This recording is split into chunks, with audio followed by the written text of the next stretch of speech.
Hey guys, it's Captain Forest here, and today I'm going to be covering this crazy matchup. Today I have Goku versus Superman. So if you guys are new to my channel, please leave a like, comment down below and subscribe for further content. Also, shout out to the coffee shop gang, they make awesome content. Their links will be in the description. Also, shout outs to the HQ squad. Massive shout outs to my boy Korin. He was a massive driving force for this video. He was super helpful. He helped me with the Goku section and some of the Superman portion too, so much appreciated. And also shouts to Benjamin, he also helped too. Shouts to all those amazing team members and of course the HQ squad. This infamous matchup, of course, very controversial. Splash has gone over this matchup, Death Battle have gone over this matchup, your boy Seth the Programmer has also gone over this matchup. I think it's my turn to give my interpretation on who I think wins in this fight. Now of course, stats will not be equalized. I will be covering AP and speed and other abilities for both these combatants. Goku, he will have his manga and anime and guidebooks included in this. Superman, I will cover pre-crisis, post-crisis, New 52 and Rebirth. So yeah, I'm gonna go ahead and start off with Son Goku himself and go over what he kamehamehas to the table. Even as a kid and teenager, Goku was already scaling to or above characters who are powerful enough to destroy or recreate the moon, such as Master Roshi and Kami.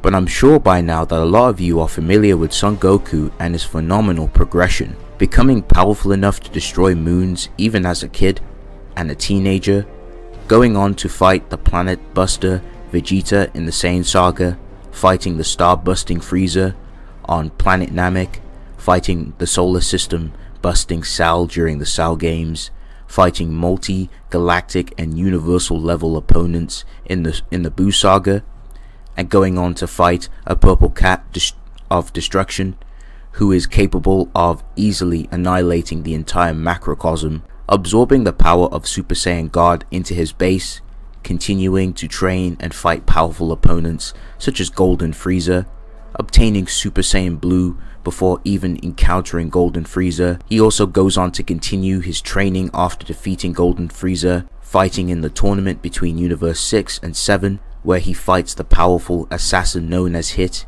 and demonstrates that he can stack Kaioken times 10 on top of his Super Saiyan Blue transformation, then goes on to fight a would-be Supreme Kai who took over Goku's body in another point in time and started calling himself Goku Black, then goes on to rematch Hit, who was more powerful than before. Then Goku obviously kept training and we're at the Tournament of Power. Goku obtains Ultra Instinct Omen Phase 1 after getting dog walked by Jiren the Grey. Jiren the Grey himself is more powerful than Infinite Zamasu, who became one with the macrocosm itself and even started spreading into other timelines. Phase 1 Omen allowed Goku to fight against suppressed Jiren to a greater extent than his previous transformations allowed him to do so, but he still fell short. Goku kept breaking his limits throughout the Tournament of Power. He obtained Ultra Instinct Omen Phase 2 and 3, and finally he mastered it. Mastered Ultra Instinct goes on to defeat an enraged Jiren, who was beyond his own full-powered base at this point. Goku would eventually end up finding himself fighting another Saiyan known as Broly, and in the Dragon Ball Super manga, Goku went on to fight a powerful Goat Man known as Moro. Like I said, I'm not sure a lot of you have heard about this before, so let's go on and jump right into the overall attack potency and power of Goku. So to pretty much sum it up, Goku was already capable of annihilating multiple infinitely large universal size structures during the clash with Beerus the Destroyer, structures such as the universe within the living world as well as the demon realm. There's also the planet Heaven in the afterlife as well as Hell. The afterlife itself is hermetically sealed off from the living world, and let's not forget about the Supreme Kai realm, which orbits outside of the macrocosm and is about 1/10 the size of this infinitely massive structure, meaning it's 1/10 the size of infinity, which is still infinity in this case. And remember that Goku absorbed this level of power into his base form and went on to become more powerful, taking all of his training boosts and limits that he broke into account, as well as all of his transformations with their multipliers plus the Kaioken that can be stacked on one of these transformations. It's undoubtable that Goku, as of now, is easily thousands to millions of times more powerful than he was when he was already capable of annihilating multiple infinitely large universal size structures. This dude became powerful enough to fight and eventually surpass characters who surpassed a character who not only became one with a macrocosm, but even started spreading into separate timelines entirely. So that's going to round up AP. I'm going to go ahead and move on to speed. So in terms of speed, Goku is not lacking. Let's skip the Cav and go straight to the bull. During the 7-year time skip between the Cell games and the Buu Saga, base Goku crossed the afterlife in a short period of time. This feat has multiple calculations that range anywhere from quadrillions of times the speed of light, quintillions of times the speed of light, and even sextillion times the speed of light. And I hear you, you want the good stuff. Well, as mentioned, the afterlife is hermetically sealed off from the living world and contains multiple infinitely large universal size structures, which means Goku actually crossed an infinite distance in a finite period of time. And again, this was base Goku during the 7-year time skip between the Cell games and the Buu Saga. If you're looking for more infinite speed feats, you can look at Goku's clash with the Destroyer God. Their energy crossed multiple infinite distances in a finite period of time. Oh, and let's not forget how Ultra Instinct Omen Phase 1 Goku expanded his energy across the infinitely large world of Void within seconds. So yeah, you can easily get Goku really high into finite speed, or if you want to go with the good stuff, you can get him really high into infinite speed. Now, how about we move on down the line and talk about Goku's techniques, hacks, and special abilities. We all know one of Goku's most iconic moves, don't we? You know, the Kamehameha. Let's talk about how versatile Goku actually is with the Kamehameha. For starters, we've seen Goku use the Kamehameha to boost the force of his punches. He's capable of utilizing a one-handed Kamehameha to boost him into the air and empower his punch. If necessary, he can utilize the Kamehameha with just his feet alone. He can manipulate the Kamehameha after he fires it. If his opponents try to fly away or avoid it at first, he can make it chase after you or make it come back around and hit you. Now moving on, up next we have the instant transmission. Goku learnt this skill of instant transmission during his time away from Earth after fighting Frieza, specifically on a planet called Yardrat. Goku is capable of teleporting to separate dimensions and realms thanks to the instant transmission. Goku can use it to help him avoid attacks if necessary. We've seen Goku use a Kamehameha in tandem with instant transmission, teleporting him behind Cell right before he releases it. With all this being said, I think it's a good idea to go over Ki in general. Ki is the life force, energy, innate in every living being. By drawing Ki out from inside of himself, Goku can manipulate it to incredible effects, such as Ki blasts or flight. Ki also grants enhanced strength, speed, and durability, and is the fuel for many of Goku's advanced techniques. Ki doesn't just work on a physical level though. For those of you who may not be aware of this, Ki is mental and spiritual in nature. So when it hits you, it's not only going to just affect your physical body, it will affect you on a mental and spiritual level as well. Up next, there's the Solar Flare. The Solar Flare is a move where the user emits a bright white light that blinds everyone watching. In the Dragon Ball Super manga, Goku demonstrated that he is capable of using the Hakai. The Hakai is a powerful ability mainly used by the gods of destruction, which essentially erases the target from existence. Goku used it on a fused Zamasu, but he escaped via portal. There's also the Mafuba, aka the Evil Containment Wave. The Evil Containment Wave is a sealing technique that is used to contain demons and other types of opponents into a closed container. It's time to go over Goku's Saiyan physiology. As a Saiyan, Goku grows stronger every time he fights and can become stronger in the midst of combat, vastly increasing in strength whenever he is mortally injured or when he fought Jiren in Ultra Instinct Omen.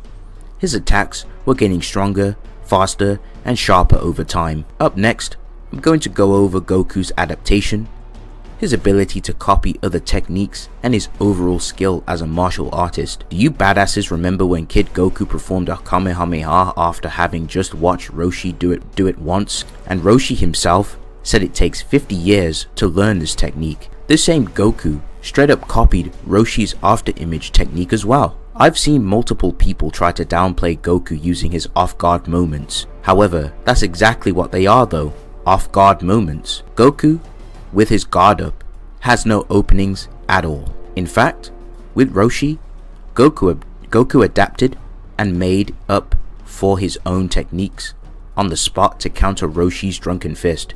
In the Dragon Ball manga, Goku used the Mad Dog and the Crazy Monkey technique, one after the other, while in the anime, he only used the Crazy Monkey technique. The Triclops boss, Tien, admits Goku is the better fighter, and if you read the entire fight, you'll realize that this is completely true. This is impressive considering Tien himself is a martial arts prodigy. We've seen Goku use a pressure point technique to knock out a master martial artist. At the end of the day, Goku is a master of prodigal skill, and when it comes to martial arts, with years of experience fighting against powerful opponents with a plethora of abilities. Additionally, Goku has become the first mortal to master Ultra Instinct, a technique that even the gods find difficult to learn, relying purely on something beyond instinct to fight, no longer needing to consciously think to do so. In terms of stamina, Goku is not lacking. Heck, this dude didn't eat or sleep for 150 days straight while training. Some of you may be wondering about Goku's stamina in some of his higher transformations, such as Super Saiyan Blue and Ultra Instinct. Well, it should be noted that he overcame the strain caused by the completed Super Saiyan Blue, and after training a lot, Ultra Instinct lasted far longer against Granular, as Goku only dropped out of this form because of a vital strike. It's worth pointing out that in the manga, it is referred to as a perfected Ultra Instinct. So that is going to round up Goku. I'm gonna go ahead and move on to the Man of Steel himself, Superman. So for starters, with pre and post crisis, both vary depending on how much they suppress themselves, but both pre and post have at least Universal Plus while heavily suppressed, and reached the low multi plus to multiversal plus to high complex multiversal plus scaling, such as pre-crisis Superman, who is comparable to Harbinger's clone, who merged Earth X, Earth 4 and Earth S into the Netherverse to save them from the antimatter wave. Superman is able to physically hurt Nebula Man, who is a living universe itself. Pre and post crisis Superman are relative to each other, as they both stalemated each other and would scale to each other. Those Supermen really went at it, and their clash was affecting the full-on 11th dimensional structure. In that context, this would equate to high complex multiversal plus. So overall, this would mean both pre and post crisis scale from the ranges of universal plus, low multiversal, multiversal plus to high complex multiversal plus. Now, depending on how you interpret their fight, that feat alone could arrange only to low multiversal if you do not include the statements and the context behind pre-crisis and post-crisis fight, but it's pretty safe to say, and pretty blatant and evident, and via scaling and statements and feats, that feat alone that they performed is high complex multiversal plus. Moving on to New 52 Superman. So this version of Superman should easily be around Universal Plus. Superman can bust through and break Green Lantern constructs, which are extra dimensional in nature. Now lastly, Rebirth is a combination of post-crisis and New 52. So Rebirth Superman should also have these ranges of attack power as I went over in the summary.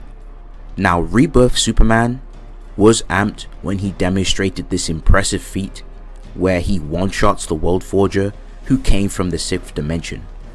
And as mentioned in my previous videos, I go over the cosmology scaling in detail, but long story short, this amped Superman who absorbed many suns would scale around high altiversal. So that's going to round up all of these Superman in terms of AP.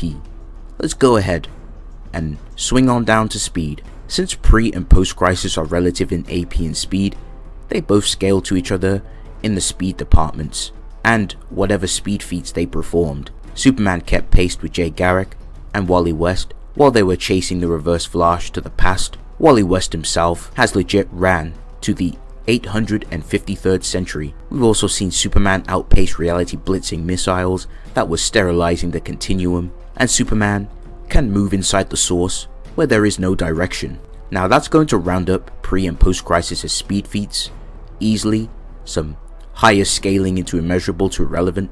I'm going to go ahead and talk about New 52 speed. So New 52 Superman should have MFTL plus to infinite speed. He was able to travel across the universe in 60 days. Rebirth Superman should pretty much have all these speed feats combined together, so it would range from these levels, of course. So that's going to round up Superman's stats.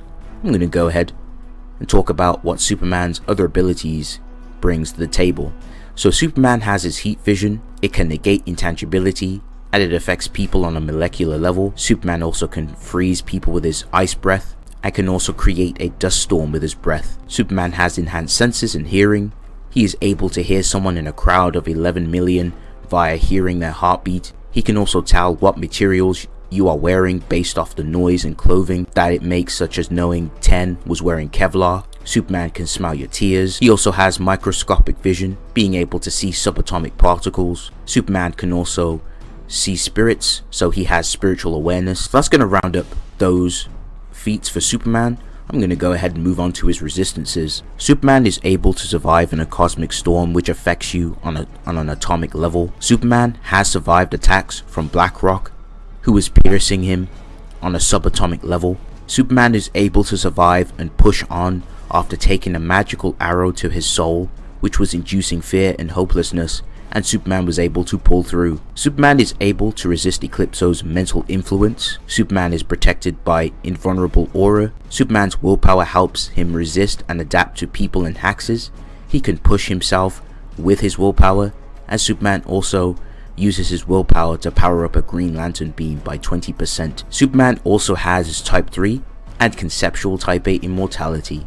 He can heal from physical injuries, and Superman's story will not allow Superman to die or be in very rough situations. He will continue to come back, and as long as hope exists, Superman will come back. So that's going to round up Superman. I'm going to go ahead, break this fight down piece by piece so I can serve it on a platter and for you guys to enjoy. So let's start off with pre, and I'll talk about post, then I'll talk about New 52, and then Rebirth. So in terms of both these combatants, so Goku, in terms of AP, same thing with Superman. If we're taking into account pre-crisis and post-crisis, it just depends on how the fight starts, in my opinion. I think like with Superman, he's going to hold back at first. Superman does have the AP edge and the speed edge over Goku, unfortunately. So I think if he suppresses himself down to like Uni Plus and he starts to see like Goku starting to get the upper hand in their fight, I think that Superman would start to turn up the juice, start to escalate his AP and start to fight more seriously. Now in terms of like the chi attacks from Goku, I think Superman would be fine. Superman has taken soul attacks, he's taken mind attacks, he's taken physical attacks, so I do not think that's going to be a game changer inherently at all. So I think Superman would just be fine. The heat vision could also help too. He could use his heat vision to combat the Kamehameha. Instant transmission could also help too, But again, Superman's enhanced senses will help him as well, so I don't think you'll be able to get the drop on Superman. I don't think Goku will be able to do that with his instant transmission, so Superman will be very aware of Goku's whereabouts in the fight. Now, if this fight did come down to skill, I think Goku is vastly above Superman when it comes to skill. Now, yes, Superman does have skill, but in character, he pretty much doesn't use it unless he has like no powers. It's very circumstantial when he uses skill, but typically when he has his Kryptonian powers on lock and on deck, he doesn't typically use skill. He uses his raw AP and other abilities. So I think if he was to get outskilled at first, he would just pretty much rely on his AP. He'd just amp up and ramp up his AP so that he'd just get the upper hand. So I just think, like, because of Superman's resistances, a lot of things that Superman has at his disposal, I just think he's going to be able to eat whatever Goku fires at him, and none of the techniques will work. Once like Superman gets the AP advantage and starts moving up in the AP and, you know, being above him, that's going to be a massive problem. So I think Goku would ultimately lose against pre and post Crisis. Now, New 52 is a different story. Now, I think Goku has the AP edge over New 52, especially with the multipliers and the transformations. Now, speed as well. They both have infinite speed. They both have finite speed as well. But Goku, with his higher quantifications, he's just going to blitz, in my opinion. He's going to be a little bit more faster than Superman, than New 52. Especially with the skill hedge, he just literally finesse Superman all day, like New 52, no problem. Now, more often than not, I just think Goku's going to incapacitate Superman. There isn't really a way for Superman to die because of his Type 8 immortality. His story will not allow Goku to kill him. So I think Goku would just have to pretty much resort to incapacitation via knockout, like Kamehameha, X, Y, and Z. He could actually finesse Superman. I see him doing the Kamehameha with the instant transmission mix-up. So if like I see like Superman shooting heat vision while Goku's charging up a Kamehameha, he just teleport behind New 52 and then blast him and incapacitate. Now, yes, as mentioned, Superman has enhanced senses, but I think because of the sheer speed edge, those senses aren't going to mean anything. He's too slow for his senses to even pick up on that. So I think that's going to be a problem for New 52 Superman. So I think Goku claps New 52 pretty easily, in my opinion. But as we move on to Rebirth, I just think it's very unfair at this point for Goku. I really don't see what Goku could do. It'd pretty much be a repeat of round 1 and 2 with pre and post, and it'd be even worse to include his amps as well. Like, if Superman gets his amps, like the World Forger stuff, that's literally just gonna wipe out Goku, no difficulty, which is very unfortunate. But more often than not, based off stats, I think Superman would win. More often than not, depending on which versions you use. If you use his weakest version, which is like New 52, I think Goku bullies that version of Superman, no difficulty. But thank you guys for watching. Let me know your thoughts down in the comment section. Let me know who you think wins in your interpretation. But yeah, it's been real. I'll see you guys in the next one.